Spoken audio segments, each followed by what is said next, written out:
ஓம் சாந்தி. 4/6/26 बाबा சொல்கிறாங்க मीठे बच्चे, तुम पारलौकिक बाप को यथार्थ विधि जानते हो, इसलिए तुम्हें ही सच्चे प्रीत புத்தி வா ஆஸ்திக ககேங்கே. இனிமையான குழந்தைகளே, நீங்கள் பரலௌகீக தந்தையை யதார்த்தமான ரீதியில் புரிந்து இருக்கிறீர்கள். ஆகவே நீங்கள்தான் உண்மையான பிரீத்த புத்தி, அன்பு புத்தி உடையவர்கள் மற்றும் ஆஸ்திகர்கள். நீங்கள்தான் பரமாத்மா மேலே, பரலௌகீக தந்தையிடத்தில் பிரீத்த புத்தி, அன்பு புத்தி உடையவங்க மற்றும் ஆஸ்திகர்கள். காரணம் என்ன? நீங்கள் தான் அவரை யதார்த்தமாக, அவர் யாராக எப்படி இருக்கிறாரோ அப்படி சரியாக புரிஞ்சிருக்கிறீங்க. बाप के किस कर्तव्य से सिद्ध होता है कि भक्तों का रक्षक है. கேள்வி, தந்தையினுடைய எந்த ஒரு கடமையினால் அவர் பக்தர்களின் ரட்சகன் என்பது நிரூபணம் ஆகுகிறது. தந்தையினுடைய எந்த ஒரு கடமை செயலினால் அவர் பக்தர்களினுடைய ரட்சகன் என்று நிரூபணம் ஆகுகிறது. सब भक्तों को रावण की जेल से छुड़ाना, इंसॉल्वेंट से सॉल्वेंट बनाना यह एक बाप का ही कर्तव्य है. அனைத்து பக்தர்களையும் ராவணனுடைய ஜெயிலிலிருந்து விடுவிப்பது, பரம ஏழையிலிருந்து செல்வந்தராக்குவது, ராவணனுடைய ஜெயிலிருந்து விடுவிப்பது, பரம ஏழை இன்சால்வெண்ட் ஆண்டி ஆயிட்டாங்க அப்படின்னு ஆனவங்க அவர்களை கூட சால்வெண்ட் செல்வம் மிக்கவர்கள் ஆக்குவது என்பது ஒரே ஒரு தந்தையினுடைய கடமை மட்டுமே, அவருடைய செயல் மட்டுமே.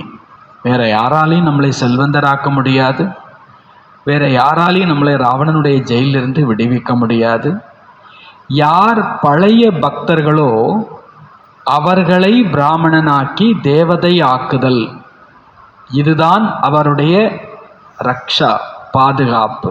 யார் பழைய பக்தர்களோ அவர்களை பிராமணனாக ஆக்கி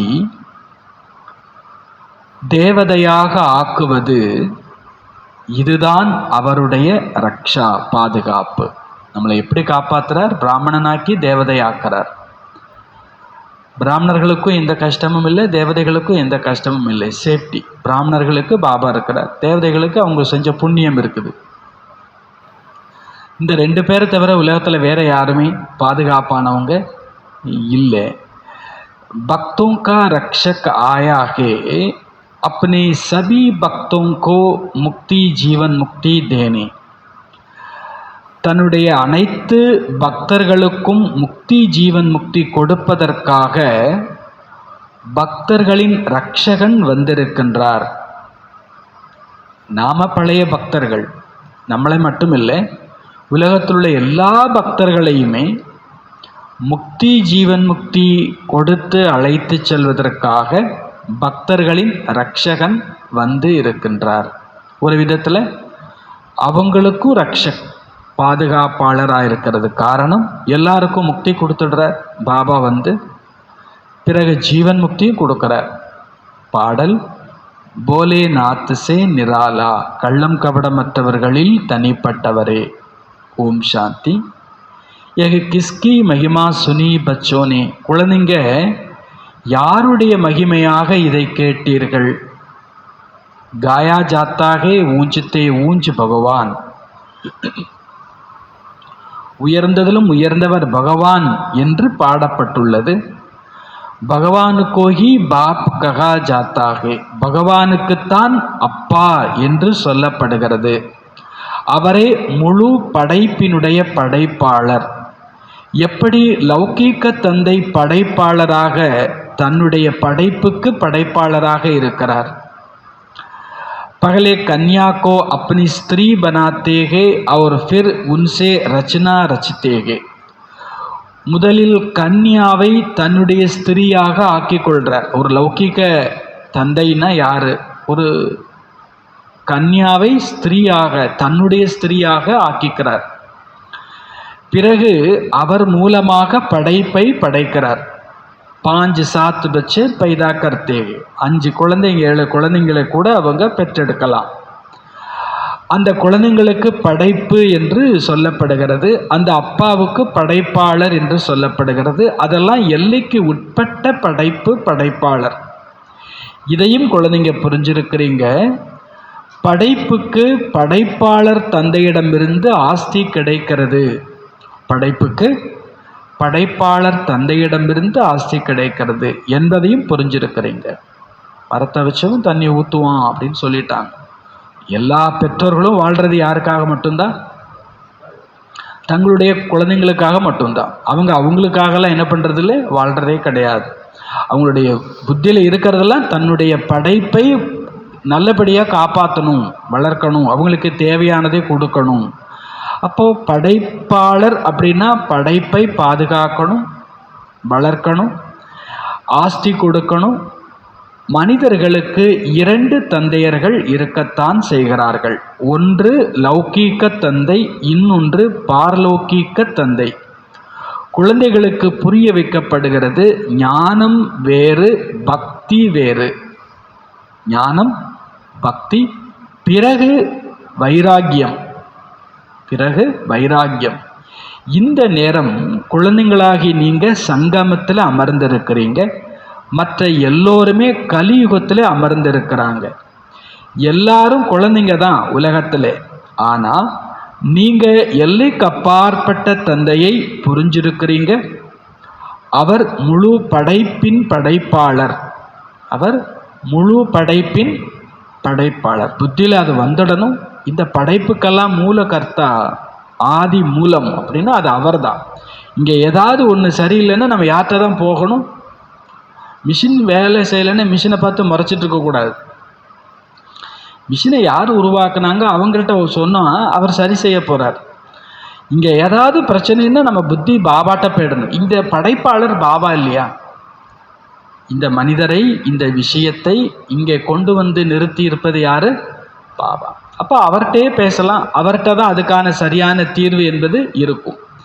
அப்போது மொத்த படைப்புக்கும் படைப்பாளர் அவர்னா புத்தி அவர்கிட்ட மட்டும்தான் போகணும். வேறு யார்கிட்ட போகிறதுலையும் பலன் என்பது இல்லை.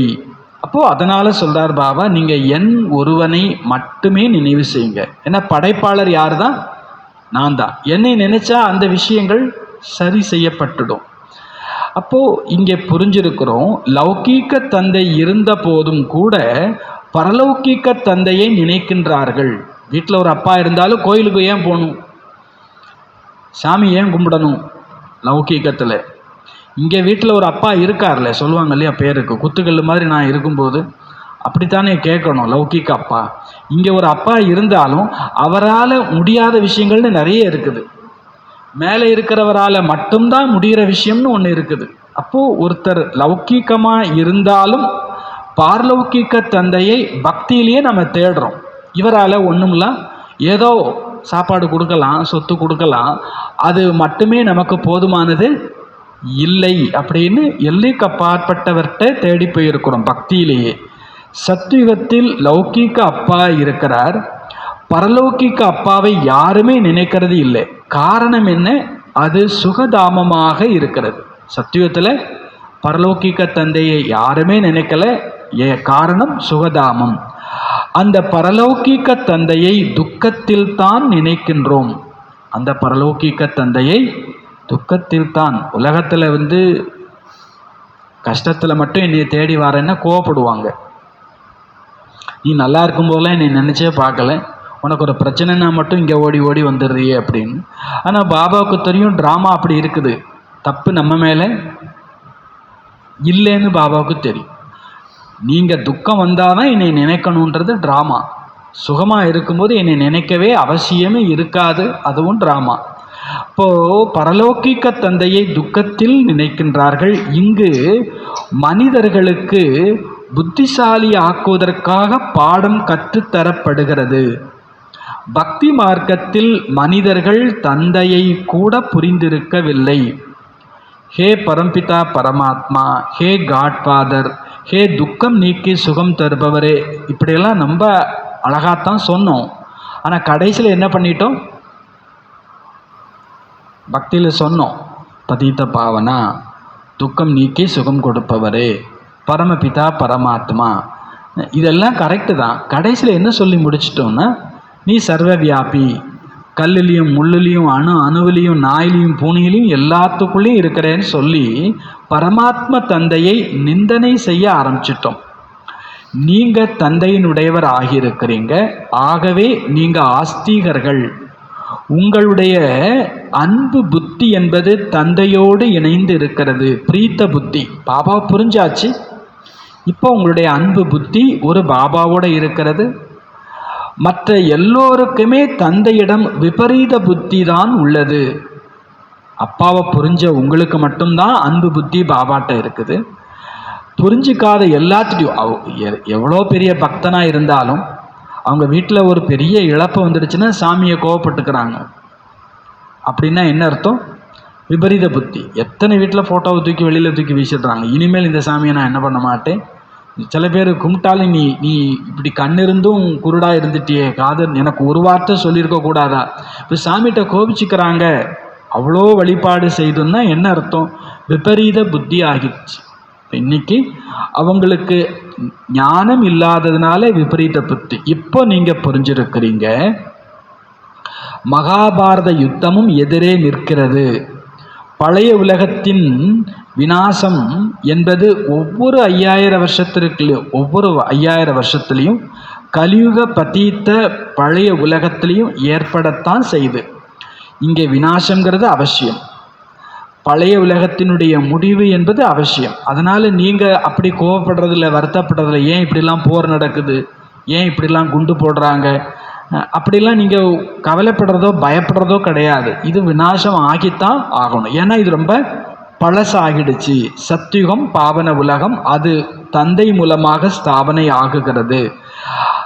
அவரைத்தான் நாம் நினைவு செய்கிறோம். ஹே பதீத்த பாவனா வா, ஹே படகோட்டியே எங்களை இந்த விஷக்கடலிலிருந்து விடுவித்து பார்க்கடலுக்கு அழைத்து செல்.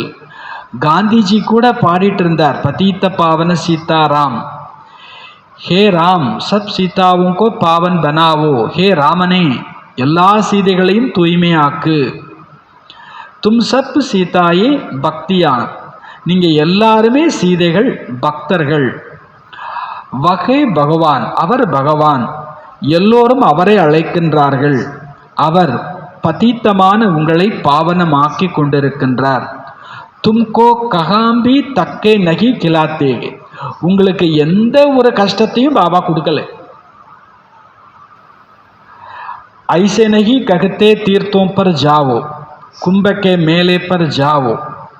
நீ புனித ஸ்தலங்களுக்கு போங்க, கும்ப மேளாவில் லட்சக்கணக்கான மக்களுக்கு மத்தியில் மிதிப்படுங்க, கூட்டத்தில் வெயிலில் காயுங்க, உட்கார இடம் இல்லை, நிற்க இடம் இல்லைன்னு கூட்டத்தில் சிரமப்படுங்கன்னு எதுவுமே சொல்லலை. ஏன் பட்டினி கிடங்கன்னு கூட சொல்லலை, முழிச்சிருங்கன்னு கூட சொல்லலை. தாராளமாக உங்கள் வீட்டில் இருந்துட்டு உங்களுடைய கடமை காரியங்களை எல்லாம் செஞ்சுட்டு என்னை நினைவு செய்தால் மட்டும் போதும். பாபா என்ன சென்றேன்னு சொல்கிறார், நான் எந்த இடத்துலையும் உங்களுக்கு கஷ்டங்கிறது கொடுக்கவே இல்லை. இந்த நதிகள் ஒன்றும் பதீத்த பாவனி இல்லை. பதீத்த பாவனன் ஒரு ஞானக்கடலான தந்தை. கடலோ நதியோ, உலகத்தில் இருக்கக்கூடிய கடலோ நதியோ, சாகர்வா நதியோங்கோ கோயி யாத் நகி கர்த்தே, கடலையோ நதியையோ யாருமே நினைவு செய்வது இல்லை. அவங்க கூப்பிடுறதெல்லாம் என்ன? ஹே தந்தையே பதீத்த பாவனா பாபா, வந்து எங்களை தூய்மையாக்கு. மற்றபடி தண்ணீரால் ஆக்கப்பட்ட இந்த நதிகள் முழு உலகத்திலையும் இருக்கிறது. அது ஒன்றும் நம்மை தூய்மைப்படுத்த போவது, ஆத்மாவை தூய்மைப்படுத்த போவது கிடையாது. பதீத்த பாவனன் ஒரு தந்தை தான் இந்த பட்டத்தை பெற்றிருக்கிறார். அவர் எப்போ வர்றாரோ அப்போ வந்து அவர் தூய்மை ஆக்குகிறார். பாரதத்தினுடைய மகிமை மிக உயர்ந்தது. பாரதம் எல்லா ஸ்தலங்களை காட்டிலும் மிக புனிதமான தர்மஸ்தலமாகும். சிவ ஜெயந்தி கூட இங்குதான் பாடப்படுகிறது. சத்தியுகமோ தூய்மையான உலகம், அதில் தேவி தேவதைகள் இருக்கின்றார்கள். தேவதைகளுக்கு சர்வகுண சம்பன்னம் சோலாகலா சம்பூர்ணம் என்று மகிமை பாடப்படுகிறது. சந்திர வம்சிகளை 14 கலையுடையவர்கள் என்றும், சூரிய வம்சி அவர்களை 16 கலையுடையவர்கள் என்றும் புகழப்படுகிறது. பிறகு ஏணிப்படியில் படிப்படியாக இறங்கித்தான் ஆகணும். பாபா செகண்டில் ஏணிப்படியில் நம்மை ஏற்றி சாந்திதாமம் சுகதாமத்திற்கு அழைத்து சென்று விடுகின்றார். பிறகு 84 ஜென்ம சக்கரத்தில் சுழன்று ஏணி இறங்குகிறீர்கள். 84 ஜென்மமும் எல்லாரும் எடுக்கிறது கிடையாது, சிலர் தான் எடுக்கிறோம். முக்கியம் சர்வ சாஸ்திரங்களுக்கும் தாயான தலை கிரீடமான கீதையாகும். ஸ்ரீமத் பாகவதம் என்று மகிமை பாடப்படுகிறது. அப்படின்னா பகவானினுடைய மகிமை பாடப்படுகிறது. ஆனால் பகவான் என்று யாருக்கு சொல்லப்படுகிறது என்பது யாருக்கும் தெரியல. யக் பதீத் மனுஷிய நகி ஜான்தே. குறிப்பாக பதீத்த மனிதர்கள் பகவானை புரிந்து கொள்வது இல்லை. பதீத்த பாவனன் அனைவருக்கும் சத்கதி தரக்கூடிய வள்ளல் ஒரே ஒரு நிராகாரமான சிவன்தான். ஆனால் அவர் எப்போ வந்தார் என்பது யாருக்கும் தெரியல. தந்தை தானே தன் அறிமுகம் தருகின்றார். அப் தேக்கோ எக பச்சே அவர் பச்சியான் தோனோ பாபா ககத்தேக. இப்போ பாருங்க, இந்த சகோதர சகோதரிகளாகிய குழந்தைங்க இருவருமே தந்தையை நினைவு செய்கிறார்கள், பாபா என்று கூறுகிறார்கள். காயாபி ஜாத்தாகே தும் மாதா பிதா. பக்தியில் கூட பாடியிருக்கிறோம், நீயே தாயும் தந்தையுமாய் இருக்கிறாய் என்று. துமாரே இஸ் ராஜயோக சீக்னேசே சுகு கனேரே மில்தேகே. ஆனால் அங்கே என்ன பாடிட்டோம், நீயே தாயும் தந்தையுமாய் இருக்கிற, உங்கள்கிட்ட இருந்து எங்களுக்கு சுகம் கிடைக்குதுன்னு பாடிட்டோம். ஆனால் இப்போ நீ கற்றுத்தரக்கூடிய ராஜயோகத்தினால் அளவில்லாத சுகம் கிடைக்கிறது. எல்லாருக்கும் அளவில்லாத சுகம் கிடைக்கிறது இல்லை. அவங்க பிரச்சனையாக தான் நினச்சிட்டு இருப்பாங்க. யாருக்கு ராஜயோகம் கற்றுக்கொண்டார்களோ அவங்களுக்கு அளவில்லாத சுகம் கிடைக்கிறது. ராஜயோகம்னா என்ன? தேகத்தை மறந்து தன்னை ஆத்மான்னு புரிஞ்சு பரமாத்மா தந்தையை நினைவு செய்யணும், பரமபிதாவை நினைவு செய்யணும். தேகத்தை மறக்கலை அப்படின்னாலும் சரி, ஆத்மானு உணரலைன்னாலும் சரி, பரமாத்மாவை நினைக்கிறது ராஜயோகமாக ஆகாது. ராஜயோகத்தை கற்றுக் கொடுத்து அளவில்லாத சுகத்தை தந்தாய் என்று நீங்க புரிஞ்சிருக்கிறீங்க. தும் யகா ஆத்தேஹி ஹோ. நீங்க இங்க வந்திருக்கிறதே எதுக்காக? எல்லைக்கு அப்பாற்பட்ட தந்தையிடமிருந்து சொர்க்கத்தின் 21 ஜென்ம சுகத்தை அனுபவிக்கிறதுக்காக, அடையிறதுக்காக.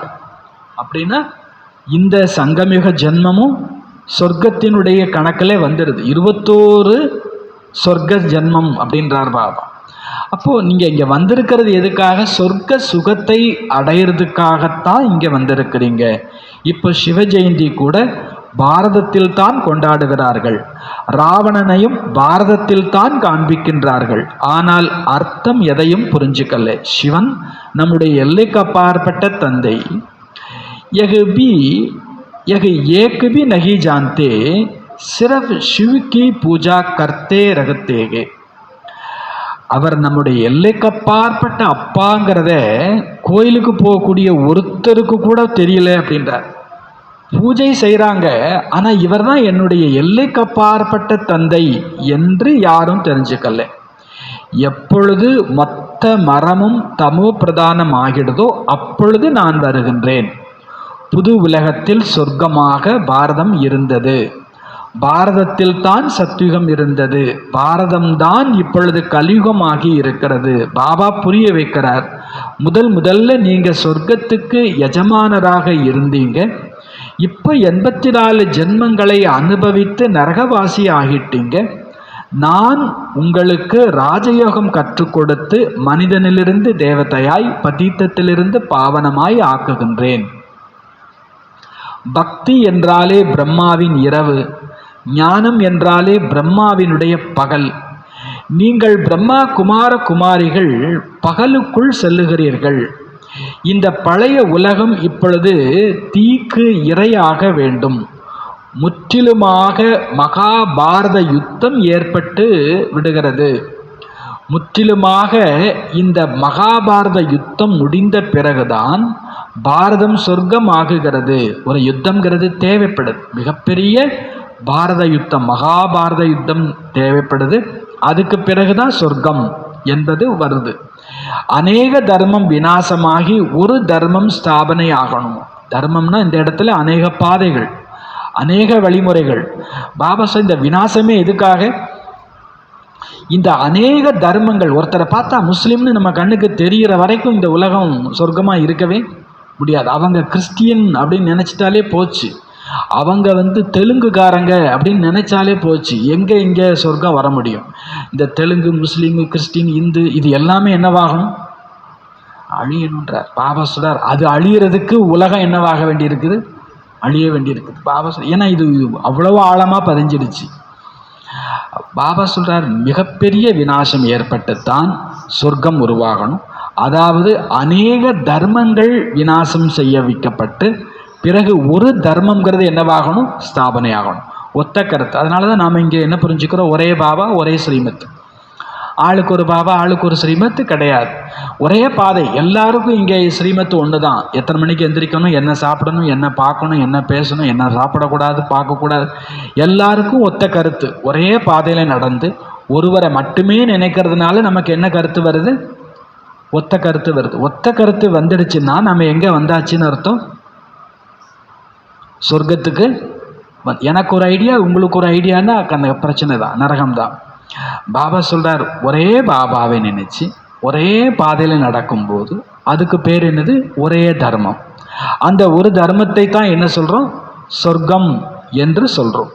நீங்க குழந்தைங்க பாபாவுக்கு ஆதி சனாதன தேவி தேவதா தர்மத்தை ஸ்தாபிப்பதற்கு உதவியாளராகி உதவி செய்து கொண்டு இருக்கிறீர்கள். நீங்க சொர்க்கத்துக்கு எஜமானன் ஆகிறதுக்காக தகுதி உடையவராக ஆகிடுவீங்க. பிறகு விநாசம் ஆரம்பமாகும். விநாசம் எப்போ ஸ்டார்ட் ஆகுது? நீங்க உலகத்துக்கு எஜமானனாக தகுதியானாதான் உலக விநாசம் ஆரம்பமாகும். இது சிவ தந்தையின் ஞான யஜ்ஞம். பிறகு நீங்க சிவான்னு சொன்னாலும் சரி, ருத்ரான்னு சொன்னாலும் சரி, கிருஷ்ண ஞான யஜ்ஞம்னு ஒருபோதும் சொல்லப்படுவதே இல்லை. சத்தியும் திரேதாயுகத்தில் யஜ்ஞம், யாகம் வளர்ப்பதே கிடையாது.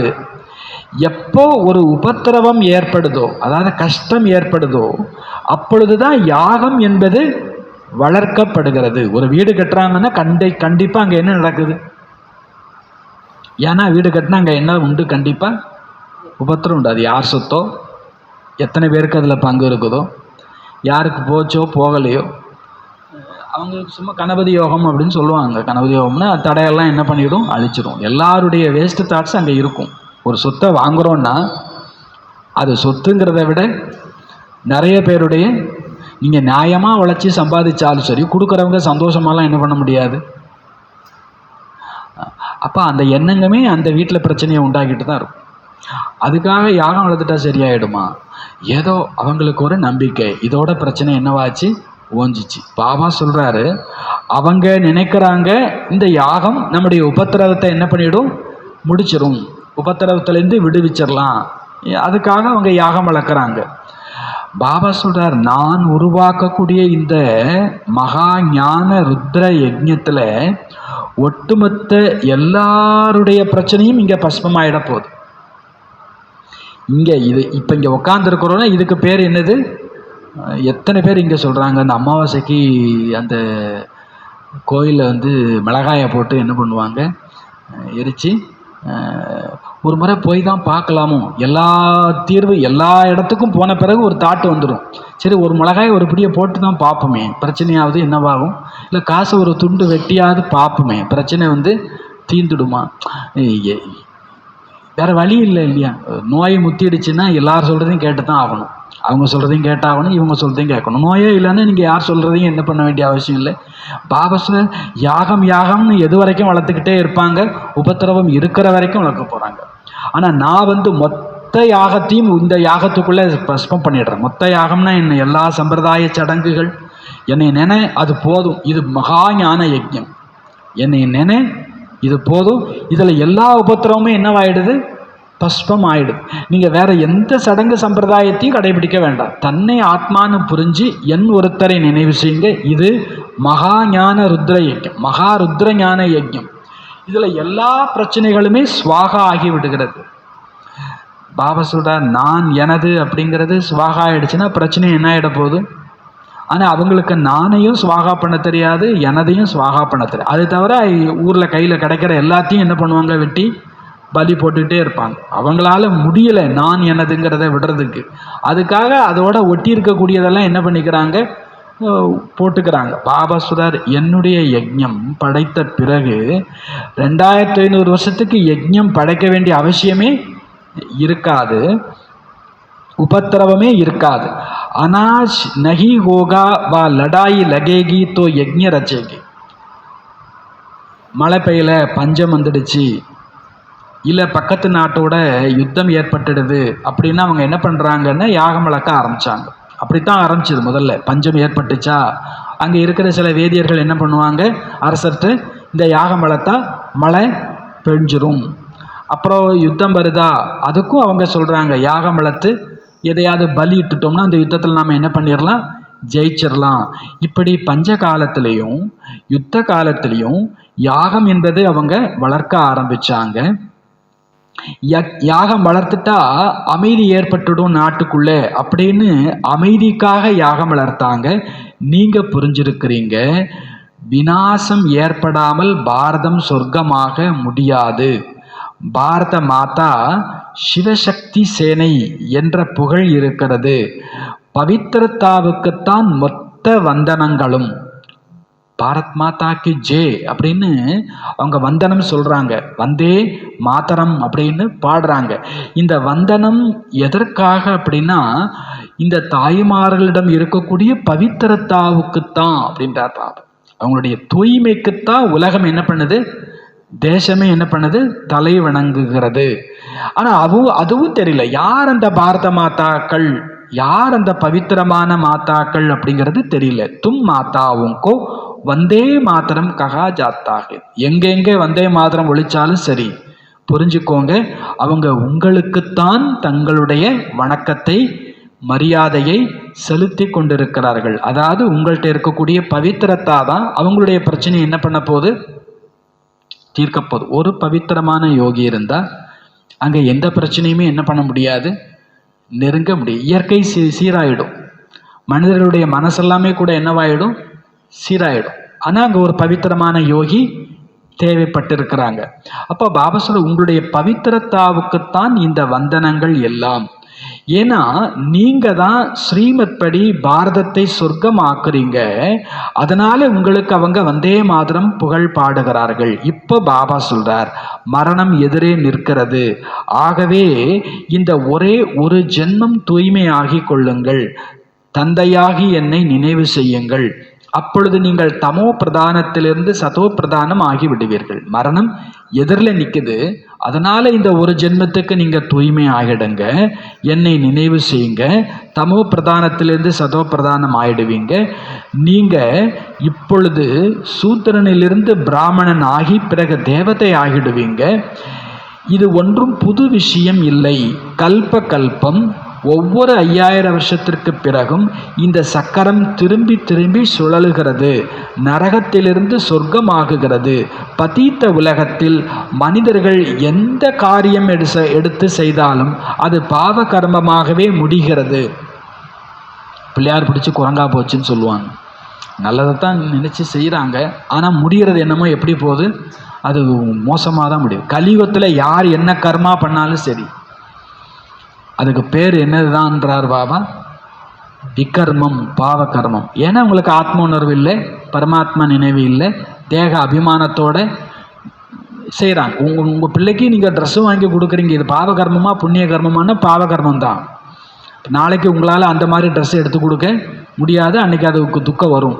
நாளைக்கு நீங்கள் இருக்கவே மாட்டீங்கன்னு வச்சுப்போம். அப்போ பிள்ளைங்களுக்கு அழுக வரும். எங்கள் அம்மா இருந்தால் எனக்கு ட்ரெஸ்ஸு வாங்கி கொடுப்பாங்களே. அப்போது பாபா சொல்கிறார், அபிமானத்தோடு நீங்கள் யாருக்கு என்ன உதவி செஞ்சாலும் அது என்ன கர்மா தான்? பாவகர்மம் தான். அதே நேரத்தில் இது பாபா குழந்தைங்க, பாபா இந்த குழந்தைங்களை பாலனை செய்துட்ருக்கிறார் அப்படின்னு நீங்கள் என்ன வாங்கி கொடுத்தாலும் அவங்க உங்களை என்ன பண்ண மாட்டாங்க, நினைக்க மாட்டாங்க. நீங்கள் போனாலும் கூட சந்தோஷமாக உங்களுக்கு வழி அனுப்பி வச்சுட்டு அவங்க சந்தோஷமாக இருப்பாங்க. பாபா சொல்கிறார், இந்த உலகத்தில் யார் யாருக்கு நன்மை செய்தாலும் அது பாவகர்மமாகவே முடிஞ்சிருது. காரணம் என்ன அப்படின்னா, அந்த பற்றுதல் தான் என்னவா மாறுது, துக்கமாக மாறுது. இப்போ பாபா வந்து தான் புண்ணிய கர்மம் சுகர்மத்தை கற்றுக் கொடுக்கிறார்.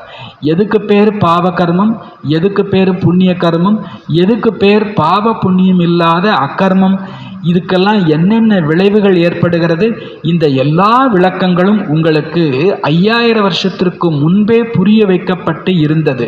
இப்பொழுது மீண்டும் நான் உங்களுக்கு புரிய வைக்கிறேன். இதெல்லாம் உங்களுக்கு புதுசு கிடையாது. கர்மா அகர்மா விகர்மா ரகசியத்தை நான் 5000 வருஷத்துக்கு முன்னாலேயே மட்டும் இல்லை, ஒவ்வொரு 5000 வருஷமும் வந்து வந்து என்ன பண்ணுறேன், சொல்லிட்டு இருக்கிறேன்.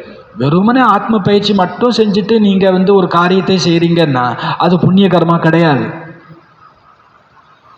ஆனால் நியாயமாக ஆத்ம பயிற்சி பண்ணால் ஆட்டோமேட்டிக்காக புத்தி யார்கிட்ட போயிடும், பாபாட்ட போயிடும். அதனால் அதுக்கு பேர் என்னது, புண்ணிய கர்மா.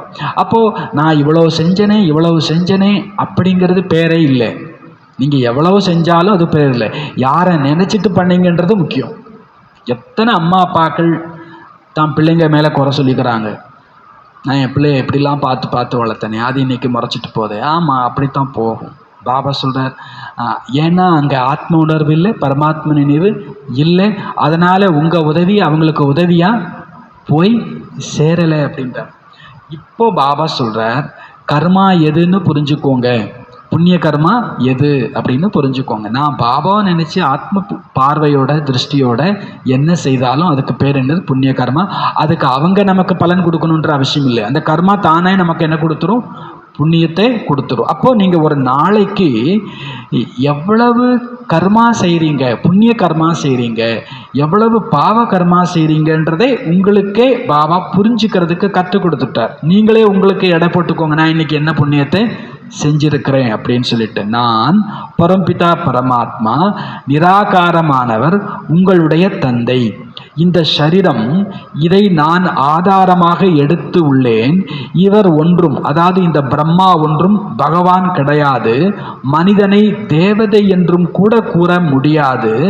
ஆகவே மனிதர்களை பகவான் என்று எப்படி கூற முடியும்? பாபா புரிய வைக்கிறார், நீங்கள் 84 பிறவி எடுத்து ஏணிப்படியில் கீழே இறங்கி வந்து விட்டீர்கள். மேலே யாரும் செல்ல முடிவது இல்லை.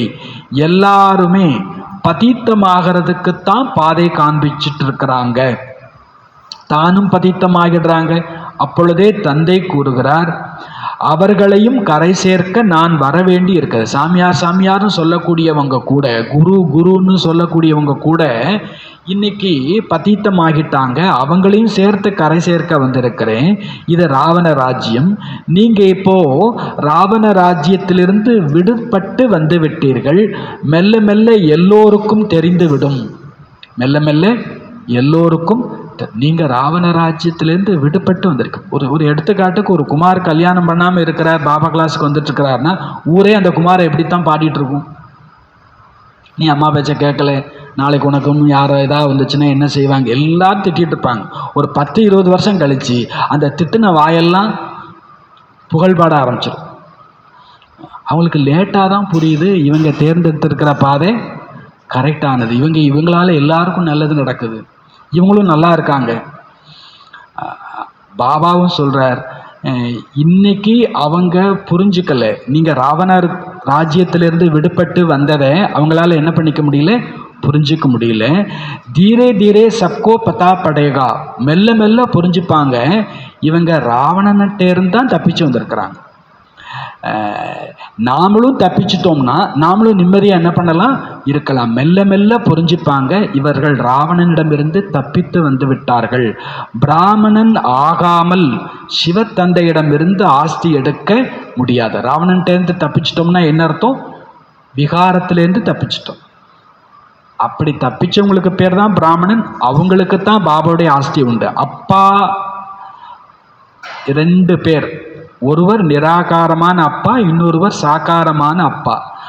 ஆஸ்தி என்பது ஒன்று சாகார தந்தையிட்டிருந்து சாகார குழந்தைங்களுக்கு சாகாரமான ஆஸ்தி கிடைக்குது.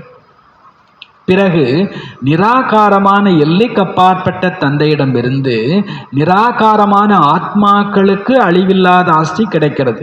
இப்போ குழந்தைங்க நீங்கள் புரிஞ்சிருக்கிறீங்க, இனிமேலும் இனிமையான சிவத்தந்தையிடமிருந்து நாம் 21 ஜென்மத்திற்கான சுகதாமத்தின் ஆஸ்தியை எடுக்க வந்திருக்கிறோம். உலகத்திற்கு எஜமானனாக யோக பலத்தால் ஆகுகிறோம். இங்கு எந்த ஒரு ஆயுதங்கள் போன்றவையும் இல்லை. ஒரு தந்தையோடு புத்தி தொடர்பை ஏற்படுத்தி பாவ கர்மத்தை அழித்து விஷ்ணுபுரிக்கு எஜமானன் ஆகுகிறீர்கள். இப்பொழுது அமரலோகம் செல்வதற்காக அமர கதையை கேட்டுக்கொண்டு இருக்கிறீர்கள். அங்கே அகால மரணம் ஒரு பொழுதும் நிகழாது. துக்கத்தின் பெயர் அடையாளம் கூட இருக்காது. நீங்க குழந்தைங்க ஸ்ரீமத் படி நடந்து எல்லைக்கப்பாற்பட்ட தந்தையிடம் இருந்து சிரேஷ்டத்திலும் சிரேஷ்டமான தேவி தேவதை ஆகுவதற்காக இங்கே வந்திருக்கிறீங்க. நீங்கள் எதுக்கு வந்திருக்கிறீங்க? ஸ்ரீமத் வாங்கி எல்லைக்கப்பாற்பட்ட தந்தையிடம் இருந்து சிரேஷ்டத்திலும் சிரேஷ்டமான தேவி தேவதை ஆகுவதற்காக இங்கே வந்திருக்கிறீங்க. இது எந்த ஒரு சாஸ்திரத்தினுடைய ஞானம் கிடையாது. விஷ்ணுவினுடைய நாபியிலிருந்து பிரம்மா வெளிப்பட்டார். அந்த பிரம்மாவின் கையில் சாஸ்திரங்களை காண்பித்திருக்கிறார்கள். பாபா கூறுகிறார், பிரம்மா மூலமாக நான் உங்களுக்கு முழு படைப்பின் ஆதிமத்திய அந்திம ஞானத்தை கூறிக்கொண்டிருக்கிறேன். நானே ஞான கடலானவன். பாடுறாங்க, ஞான சூரியன் உதித்ததும் அஞ்ஞான இருள் மறைந்தது என்று. சத்தியுகத்தில் அஞ்ஞானம் இருப்பதே இல்லை. அது சத்திய கண்டமாக இருந்தது. பாரதம் வைரம் போன்று இருந்தது. வைர வைடூரியங்களால் மாளிகைகள் உருவாக்கப்பட்டிருந்தன. இப்பொழுது மனிதர்கள் अभी तो मनुष्यों को पूरा खाने के लिए भी नहीं है. இப்போ மனுஷங்களுக்கு முழுசாக சாப்பிட்றதுக்கு கூட கிடைக்கல. இன்சால்வெண்ட் உலகம் இன்னைக்கு என்னவாயிடுச்சு? ஆண்டியாக ஆகிவிட்டது. இன்சால்வெண்ட்டான உலகத்தை பிறகு பாபா சால்வெண்ட் செல்வம் மிக்கதாக ஆக்குகிறார். யார் ஆக்குகிறார்? இது தந்தையினுடைய வேலை மட்டும்தான். ஒரு ஏழையை செல்வந்தர் ஆக்குறதுங்கிறது ஒரே ஒரு பாபாவால் மட்டும்தான் முடியும். வேற யாராலையும் முடியாது. யாரும் பணத்தை கொடுக்கலாம், ஆனாலும் பிச்சைக்காரனாக தான் இருப்பான். இன்னும் 2 லட்சம் இருந்தால் நல்லா இருக்கும், இன்னும் ஒரு 10 கோடி இருந்தால் நல்லா தான் இருக்கும். அது அம்பானியாக இருந்தாலும் சரி. பாபா பார்வையில் அவங்க யார் தான்? அவங்களுக்கு சொத்து பணம் ஒருவேளை நிறைய இருக்குதுன்னு நினைச்சாலும் அன்பு அமைதிங்கிறது கிடையவே கிடையாது. ஆக மொத்தத்தில் அவங்களும் இன்சால்வெண்ட்டு தான். ஆண்டி ஆயாச்சு. பாபா சொல்கிறார், இன்சால்வெண்ட்டை சால்வெண்ட் ஆக்கிறது ஒரே ஒரு தந்தையால் மட்டும்தான் முடியும். ஏன்னா திருப்திங்கிறது அவங்கள்ட்ட வரவே வராதே. ஆத்ம ஞானம் இல்லாத வரைக்கும் அங்கே திருப்திங்கிறது கிடையவே கிடையாது. அது வரைக்கும் அவங்க இன்சால்வெண்ட்டு தான், ஆண்டி தான். அப்போது இது ஒரு பாபாவுடைய வேலை. தந்தைக்குத்தான் இரக்கம் ஏற்படுகிறது. கூறுகின்றார், உங்களுக்கு ராஜயோகம் கற்றுத்தர வந்திருக்கிறேன். நரனை நாராயணனாக, நாரி பெண்ணை லக்ஷ்மியாக ஆக்குகிறேன். பக்தர்களினுடைய ரட்சகன் ஒரு தந்தை தான். உங்களை ராவணனுடைய ஜெயிலிலிருந்து விடுவித்து சுகதாமத்திற்கு அழைத்து செல்லுகிறேன். முழு உலகத்திலும் யார் பிராமணன் ஆகுவார்களோ அவர்களே தேவதை ஆகுவார்கள். பிரம்மாவினுடைய பெயர் கூட பிரஜாபிதா பிரம்மா என்று புகழப்படுகிறது. நீங்க பிராமணர்கள், எல்லோரை காட்டிலும் உத்தமமானவர்கள். பாரதத்தினுடைய உண்மையான ஆன்மீக சேவையை செய்து கொண்டிருக்கிறீர்கள். தந்தையின் நினைவினால்தான் பாவ கர்மங்கள் விநாசமாகும். இதை தவிர்த்து வேறு பாதையே கிடையாது பதீத்தத்திலிருந்து பாவனம் ஆகுவதற்கு. பாபா நினைவை தவிர வேற வழியே இல்லை. ஏதாவது எனக்கு ஒரு ஐடியா சொல்லுங்களேன் அப்படின்னா நோ சான்ஸ்ன்றார். பாபா நினைக்கிறத தவிர தூய்மையாகிறதுக்கு வேற வழியே இல்லை. நினைவினால்தான் துரு கரை பஸ்பமாகும். பொற்கொல்லர் கூட தெரிஞ்சிருக்கிறார் எது உண்மையான தங்கம் எது பொய்யான தங்கம் என்று. அது எப்படி உருவாகுகிறது என்றும் தெரியும். அந்த உண்மையான தங்கத்தில் அவங்க வெள்ளி செம்பு இரும்பெல்லாம் கூட சேர்த்துடுறாங்க. நீங்களும் கூட முதல்ல சதோப்பிரதானமாக இருந்தீங்க, பிறகு மெல்ல மெல்ல மெல்ல ஒரு விகாரமாக சேர்ந்து தமோ பிரதானம் ஆகிட்டீங்க. இப்போ மீண்டும் சதோப்பிரதானம் ஆகியே தீர வேண்டும், அப்பொழுதே சத்யுகம் செல்ல முடியும்.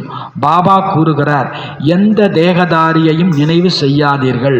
குடும்பத்தில் இருந்து கொண்டே ஒரு தந்தையை தவிர்த்து வேறு யாரையும் நினைக்காதீர்கள்.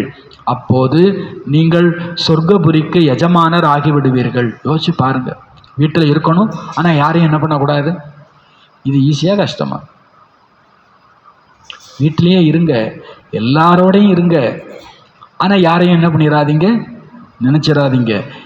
தந்தையாகிய ஒருத்தரை மட்டும் நினைவு பண்ணுங்க. அப்போ நீங்கள் சொர்க்கத்துக்கு எஜமானன் ஆயிடு. வருஷத்தெல்லாம் எண்ணிட்டு இருக்காதீங்க 2036 46 அதெல்லாம் வரவே வராது. நீங்கள் இன்னைக்கு தேகதாரியை நினைக்கல அப்படின்னா இன்னைக்கு நீங்கள் சொர்க்கத்துக்கு எஜமான் தான். நீங்கள் 2056 வந்தாலும் தேகதாரியத்தான் நினச்சிட்டு இருப்பேன்னா அங்கே பேர் என்னதுதான், நரகம்தான். வருஷத்தெல்லாம் கணக்கு போடுறதுல பிரயோஜனமே இல்லை. அதெல்லாம் விவரம் தெரியாதவங்க 36 46 86 அது ஓடிக்கிட்டே இருக்கும் வருஷம். இந்த கணம் நான் தேகதாரியை நினைக்கக்கூடாது. இப்போ நான் சொர்க்கத்துக்கு எஜமான, அவ்வளோதான், ஃபினிஷ்டு. இந்த கணம் சொர்க்கத்துக்கு எஜமான, அடுத்த கணமும் ஆட்டோமேட்டிக்காக அது சொர்க்கமாக தான் இருக்க போகுது. பாபா சொல்கிறார், வருஷத்தை விடுங்கன்றார். இந்த வருஷத்தை எண்ணிட்டு இருக்கிறதெல்லாம் விடுங்க. எத்தனை பீக்கே வந்தாங்க போனாங்க நரகத்துக்கே திருப்பியும். அவங்கள பொறுத்தளவில் வருஷங்கிறது வேஸ்ட்டு, 5000.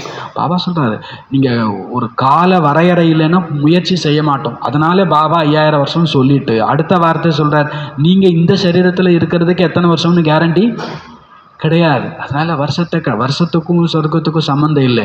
இப்போ தேகாபிமானத்தை விட்டாச்சா, தேகதாரியை நினைக்கலையா, நீங்கள் எங்கே வந்தாச்சு, சொர்க்கத்துக்கு வந்தாச்சு. பாபா சார், கோய் பி தேகதாரிக்கோ யாத் நகி கரோ, எந்த தேகதாரியையும் நீங்கள் நினைக்காதீங்க. தும் சொர்க்கபுரிக்கே மாலிக் பஞ்சாயிங்க, நீங்கள் சொர்க்கபுரிக்கே என்ன ஆயிடுவீங்க, எஜமானன் ஆயிடுவீங்க. சொர்க்கத்துக்கு போவீங்கன்னு சொல்லலை, சொர்க்கபுரிக்கே நீங்கள் என்ன ஆயிடுவீங்க, எஜமானன் ஆயிடுவீங்க. சொர்க்கம் அதாவது விஷ்ணுபுரி இருந்தது, இப்பொழுது ராவணபுரி இருக்கிறது, மீண்டும் விஷ்ணுபுரியாக கட்டாயமாகும். சாது சந்நியாசிகள் எல்லோரையும் நான் கரை சேர்க்க வந்திருக்கிறேன். ஆகவே தான் இது பாடப்பட்டுள்ளது. எப்பமெல்லாம் தர்மம் அழிஞ்சிடுதோ அப்பொழுது இந்த மகிமை பாரதத்திற்கான மகிமை மட்டுமே. அனைவருக்கும் சத்கதி தரும் வள்ளல் தந்தையாகிய சிவ தந்தையாகிய நான் ஒருவன் மட்டுமே. பாபா எவ்வளோ நிரகங்காரி, பாபா எவ்வளோ நிரகங்காரி. ஆனாலும் அவரை நான் மட்டுமேன்னு சொல்ல வைக்கிறோம். ஏன்னா அவர் தவிர நம்ம யாரையாவது நினச்சிட்ருக்கோம் ஏதாவது நல்லது நடக்கிறதுக்கு. அவர் தன்னை மட்டுமே நினைக்க வைக்கிறதுக்காக என்ன சொல்ல வேண்டியிருக்குது, நான் மட்டும்தான் உங்களுக்கு சத்கதி தரக்கூடிய வள்ளல், வேற யாராலையும் உங்களுக்கு நல்லது செய்ய முடியவே முடியாது. இதை புரிய வைக்கிறதுக்காக நிராகாரி நிர்விகாரி நிரகங்காரி சொல்கிறார். அனைவருக்கும் சத்கதி தரும் வள்ளல் நான் மட்டுமே. இதில் எனக்கு மட்டும் இல்லை, நான் யாரையாவது விரும்பிட்டு இருக்கிறேன்னா அவங்களுக்கு நல்லது செய்ய முடியாது. அதுதான் உண்மை. உங்களால் யாருக்குமே நல்லது செய்ய முடியாது.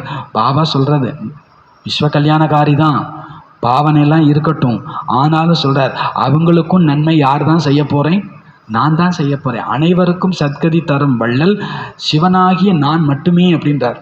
நான் மட்டுமே. இது வரைக்கும் நம்ம யாருக்கும் நன்மை செய்கிறதில்லை, இனிமேலும் செய்ய போகிறதில்லை. யாருக்கு நன்மைன்னு ஒன்று வருதுன்னா அது ஒரு பாபாவால் மட்டும்தான் ஏற்பட போகுது. இது புரிஞ்சிருச்சுன்னா நாம நிரகங்காரி ஆகிடுவோம். நம்மளை நிரகங்காரி ஆக்கிறதுக்காக அவர் சொல்கிறார், நான் மட்டும்தான் அனைவருக்கும் சத்கதி தரக்கூடிய வள்ளல். உங்களுக்கும் சரி, உங்களை சார்ந்தவங்களுக்கும் சரி, உங்களுக்கு விருப்பமே இல்லாதவங்களாக இருந்தாலும் சரி, அத்தனை பேருக்கும் வள்ளல் நான் மட்டுமே. சிவன் ருத்ரன் எல்லாருமே அவருக்குத்தான் பெயர், அளவற்ற பெயர் வைத்திருக்கிறார்கள். பாபா கூறுகிறார், என்னுடைய அசல் பெயர் ஒன்றே ஒன்று, சிவன். நான் சிவன், நீங்கள் சாலிகிராம் குழந்தைங்க. நீங்கள் அரைக்கல்பமாக தேகாபிமானியாக இருந்திருக்கிறீங்க. அரைக்கல்பத்து தேகாபிமானின்றார். மோஸ்ட் சீனியர் நாம தான். யாரு? எதில் தேக அபிமானத்தில் நாம தான் மோஸ்ட் சீனியர். மற்றவங்களாம் சும்மா 1000 வருஷம் 1500 வருஷம் 2000 வருஷம். நாம தான் 2500 வருஷத்து தேகாபிமானிகள். கொஞ்சம் ஜாஸ்தியாக தான் இருக்கும். கொஞ்சம் ஸ்பெஷலாக தான் நம்ம என்ன பண்ணி ஆகணும், புருஷார்த்தம் பண்ணி ஆகணும். பாவசம் நீங்கள் அரைக்கல்பத்து தேகாபிமானிகளாக இருந்திருக்கிறீர்கள், இப்பொழுது ஆத்மாபிமானி ஆகுங்கள். ஒரு தந்தையை புரிந்து கொள்வதால் தந்தையின் மூலம் நீங்கள் எல்லாவற்றையும் புரிந்து கொள்கிறீர்கள். மாஸ்டர் ஞான கடல் ஆகி விடுகிறீர்கள். அச்சா, நல்லது. मीठे मीठे सिखलते बच्चों प्रति माता पिता बाप दादा का याद प्यार और गुड मॉर्निंग. रूहानी बाप की रूहानी बच्चों को नमस्ते. रूहानी बच्चों की रूहानी बाप को नमस्ते. धारणिक मुख्यमान सारम श्रीमत पर चलकर श्रेष्ठते श्रेष्ठ देवता बनना है. श्रीमत पड़ी நடந்து श्रेष्ठத்திலும் श्रेष्ठமான தேவதை ஆக வேண்டும். सारे विश्व की सच्ची सच्ची रूहानी सेवा करनी है. முழு உலகிற்கும் உண்மையிலும் உண்மையான ஆன்மீக சேவை செய்யுங்கள். आदि सनातन देवी देवता धर्म की स्थापना में बाप का पूरा मददगार बनना है. आदि सनातन देवी देवता धर्म ஸ்தாபனையில் தந்தைக்கு முழு உதவியாளர் ஆகுங்கள். आत्मा को सच्चा सोना बनाने के लिए एक बाप के सिवाय किसी भी देहधारी को याद नहीं करना है. ஆத்மாவை உண்மையான தங்கம் ஆக்குவதற்காக தந்தையை தவிர்த்து எந்த ஒரு தேகதாரியையும் நினைக்காதீர்கள். உண்மையான தங்கமாக ஆத்மாவை ஆக்கிறதுக்கு ஒரு பாபாவை தவிர்த்து எந்த தேகதாரியையும் அவங்க ரொம்ப நல்லவங்க நினைச்சாலும் உங்களுக்கு ஆட்டோமேட்டிக்காக தேகதாரி தான். யாரையுமே என்ன பண்ண வேண்டான்றார் பாபா, நினைக்க வேண்டாம். அப்பந்தான் உண்மை தங்கம் ஆகலாம். பாரலோகிக் பாப் சே சச்சி சச்சி பிரீத் ரக்னி ஹே. பரலோகிக்க தந்தை மீது உண்மையிலும் உண்மையான அன்பு கொண்டிருக்க வேண்டும். வரதானம் ஆத்மீக உன்னதிக்கான சாதனம் மூலமாக. ஆத்மிக் உன்னதிக்கே சாதன் द्वारा सर्व परिस्थितियों पर विजय प्राप्त करने वाले अकाल मूर्त भव. ஆத்மீக உன்னதிக்கான சாதனா மூலமாக அனைத்து பிரச்சனைகளின் மீதும் வெற்றி அடையக்கூடிய அகால மூர்த்தி ஆகுக. அகால மூர்த்தி ஆகுக. ஆத்ம முன்னேற்றத்தின் சாதனம் மூலமாக அனைத்து பிரச்சனைகள் மீதும் வெற்றி அடையக்கூடிய அக்கால மூர்த்தி ஆகுங்கள். அழிவற்றவர், காலத்தை வென்றவர் ஆகுங்கள். எப்படி சரீர நிர்வாகத்திற்காக அநேக சாதனங்களை பெற்று இருக்கிறீர்களோ, கொண்டு இருக்கிறீர்களோ, சரீர நிர்வாகத்துக்காக எப்படி அநேக சாதனங்களை கொண்டு இருக்கிறீர்களோ, அதே போல ஆத்மீக முன்னேற்றத்திற்கான சாதனங்களையும் தனதாக்கி கொள்ளுங்கள். ஆத்மீக முன்னேற்றத்திற்கான சாதனத்தையும் தனதாக்கி கொள்ளுங்கள். இதற்காக சதா அகால மூர்த்தி ஸ்திதியில் நிலைத்திருக்கும் பயிற்சி செய்யுங்கள். இதற்காக சதா அகால மூர்த்தி, நான் மரணமே இல்லாதவன். அகால மூர்த்தினா என்ன? நான் மரணமே இல்லாதவன். அகால மூர்த்திக்கான ஸ்திதியில் நிலைத்திருப்பதற்கான பயிற்சி செய்யுங்கள். யார் தன்னை அகால மூர்த்தி ஆத்மா என புரிந்து நடக்கின்றார்களோ, எனக்கு மரணம் கிடையாது, எனக்கு சாவு கிடையாது, அவசியம் இதை பயிற்சி செய்யுங்கன்றார். நான் மரணம் இல்லாதவன், நான் மரணம் இல்லாதவன், மரணம் இல்லாதவன். அது வந்தால் அது சரீரத்தை என்ன மாதிரி எடுத்துகிட்டு போட்டோம். ஆனால் எனக்கு என்ன கிடையாது, மரணம் கிடையாது. அகால மூர்த்தி ஆத்மா என புரிந்து நடப்பதால் அவர்கள் அகால மரணத்தில் இருந்து, அகாலத்தில் இருந்து, எல்லா பிரச்சனைகளில் இருந்து தங்களை காப்பாற்றிக் கொள்கிறார்கள். யார் அகால மூர்த்தின்னு புரிஞ்சுக்கிறாங்களோ அவங்க அகால மரணத்தில் இருந்தும், அகாலத்தில் இருந்தும், அகாலம்னா நேரம் தவறி கிடைக்கிறது, நடக்கிறது, நேரம் தவறி கிடைக்கும், நடக்கும், அதுவும் நடக்கும். அகால மரணத்திலிருந்து, அகாலத்திலிருந்து, அனைத்து பிரச்சனைகளிலிருந்து தங்களை காத்து கொள்கிறார்கள். யாரு? நான் அகால மூர்த்தி ஆத்மா, நான் மரணமே இல்லாத ஆத்மா அப்படின்ற பயிற்சி செய்கிறவங்க. மானசீக கவலைகள், மானசீக பிரச்சனைகளை விலக்குவதற்காக தனது பழைய சரீரத்தின் மீதான பற்றுதலை மட்டும் அழித்துவிட்டால் போதும். மானசீக கவலைகள், மானசீக பிரச்சனைகளை விலக்குவதற்காக தனது பழைய உடல் மீது இருக்கும் பற்றுதலை அழித்துவிட்டால் மட்டும் போதும். சரீரத்தை நல்லா கவனிச்சுக்கணும். ஆனால் என்ன இருக்கக்கூடாது? பற்று இருக்கக்கூடாது. சவால் நல்லா மெயின்டைன் பண்ணணும். ஆனால் என்ன இருக்கக்கூடாது? இதை மட்டும் செய்யுங்க. உங்களுக்கு மானசீக கவலை இல்லை, மானசீக பிரச்சனை இல்லை அப்படின்ட்டு. ஏன்னா கவலை பிரச்சனை எல்லாமே மனசு சம்பந்தப்பட்ட விஷயம்தான். தனது பழைய சரீரத்தின் மீது பற்றுதலை மட்டும் அழித்து விடுங்கள். அப்பொழுது மானசீக கவலை, மானசீக பிரச்சனைகளை நீங்கள் விலக்கி விடலாம். ஸ்லோகன்: कोई भी बात को बार बार फील करता है, जो बार बार फील करता है वह फाइनल में फेल हो जाते हैं. ஏதாவது ஒரு விஷயத்தை பற்றி யார் திரும்ப திரும்ப ஃபீல் செய்கிறார்களோ, ஏதாவது ஒரு விஷயத்தை பற்றி யார் திரும்ப திரும்ப ஃபீல் பண்ணுறாங்களோ அவர்கள் ஃபைனலில் ஃபெயில் ஆகிடுவாங்க.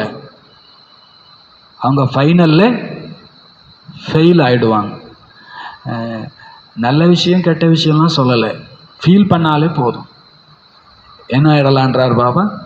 ஃபெயில் ஆகிறதுக்கு டெக்னிக் சொல்கிறார், வழிமுறை சொல்கிறார். நல்ல விஷயத்துக்காக ஃபீல் பண்ணலாமா கூடாதா? கூடாதுன்றார். ரியலைஸ் பண்ணுறது வேற, ஃபீல். கோவப்பட்டுட்டோம், காலையில் கோவப்படுறது தப்பு தான், நஷ்டம்தான். ஃபீல் பண்ணலாமா? பாபா சொல்கிறார், ஃபீல் பண்ணால் என்னது தான் அர்த்தம்? கோவப்பட்டாச்சு, அதுக்கான மைனஸ் தான்.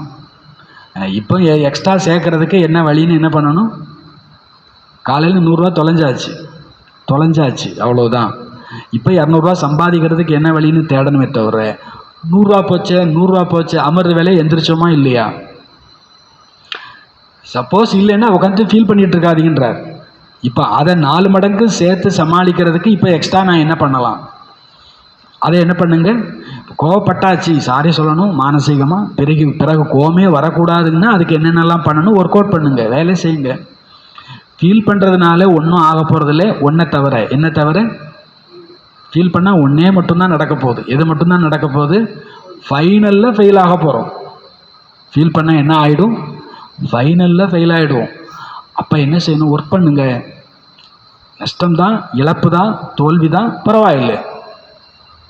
என்ன சச்சின் பாய் ஒரு கிளாஸில் சொல்கிறார், இருக்கிறதுலையே பெரிய பாவம் என்ன தெரியுமா? கில்ட்டி கான்சியஸ் அப்படின்றார். இந்த கில்ட்டி கான்சியஸ் இருக்கிறவங்க முன்னேறவே மாட்டாங்க. கில்ட்டி கான்சியஸ்னால் என்னது?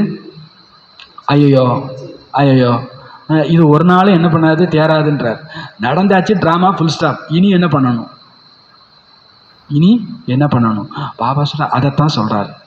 யார் திரும்ப திரும்ப ஒரு விஷயத்திற்கு ஃபீல் செய்து கொண்டு இருக்கிறார்களோ அவர்கள் ஃபைனலில் ஃபெயில் ஆகியே தீர்வார். அதனால் ஒரு சபதம். என்ன சபதம்?